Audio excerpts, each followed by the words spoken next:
Born in 1803, Ralph Waldo Emerson was the son of the Reverend William Emerson, a Unitarian clergyman and friend of the arts. His mother, Ruth Haskins, instilled a love of reading and writing in Emerson and became influenced by several Anglican writers such as Robert Leighton and Samuel Taylor Coleridge. He would later study education and divinity at Harvard, but would leave his ministry after 5 years, partly due to his grief over his first wife's death, and in part from being influenced by the new biblical criticism that was advancing from Europe, preferring instead a personal exploration of self-reliance and private intuition of the universal moral law. After a European trip to meet famous Romanticist authors, Emerson established himself as a popular lecturer in America, writing on moral and spiritual relationships to nature. This would lead to the initiation of Transcendentalism, of which his book entitled Nature will become an influential part. Asserting in the human ability to transcend the materialistic world, one could become conscious of the all-pervading spirit, which he determined was God. Emerson believed everyone could find God by looking inward, which led to enlightened self-awareness. These ideas would pervade his works of poetry and essays like The American Scholar, The Conduct of Life, and his collected poems. Watch for his philosophical aesthetics throughout his writings, particularly those that speak of a self-reliance and of a spiritual journey within to find yourself transcendent. Nature. Introduction by Ralph Waldo Emerson. Our age is retrospective. It builds the sepulchres of the fathers. It writes biographies, histories, and criticism. The foregoing generations beheld God and nature face to face, we through their eyes. Why should not we also enjoy an original relation to the universe?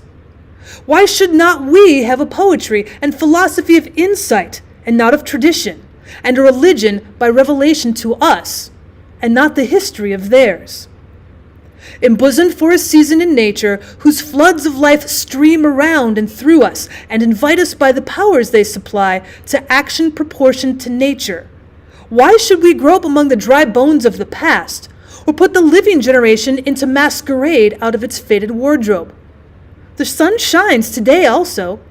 There is more wool and flax in the fields. There are new lands, new men, new thoughts. Let us demand our own works and laws and worship.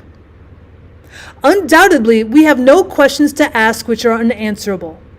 We must trust the perfection of the creation so far as to believe that whatever curiosity the order of things has awakened in our minds, the order of things can satisfy. Every man's condition is a solution in hieroglyphic to those inquiries he would put. He acts it as life before he apprehends it as truth. In like manner, nature is already, in its forms and tendencies, describing its own design.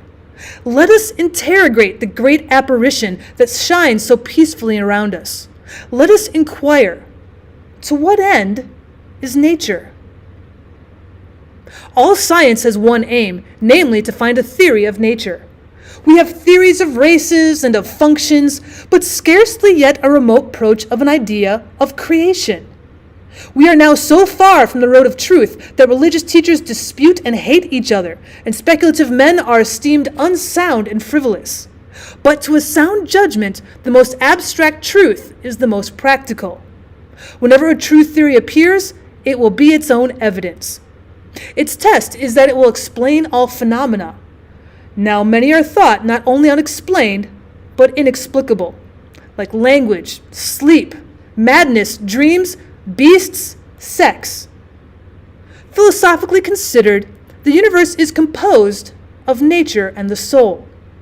Strictly speaking, therefore, all that is separate from us, all which philosophy distinguishes as the not me, that is both nature and art, all other men and my own body must be ranked under this name, nature.